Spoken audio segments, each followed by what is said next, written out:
Балалар, біз сендермен қамына заттарды салыстырамыз, иә? Ол үшін біз түс шұқығыштарды қолданамыз. Жарай ма? Айзере, ең бірінші ағаш қасықтың ұзындығын білейік. Ала ғой.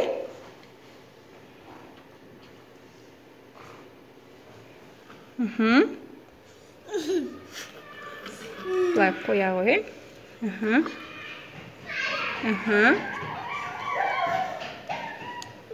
Өте жақсы.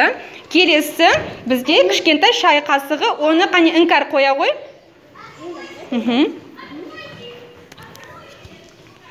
Қыздар қараймыз. Өте жақсы. Келесі Ұлжан қане үлкен қасыққа.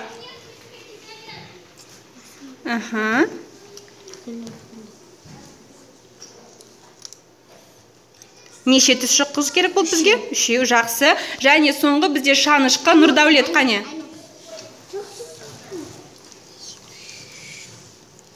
Біреу, айтып отырамыз. Екінші. Үшінші.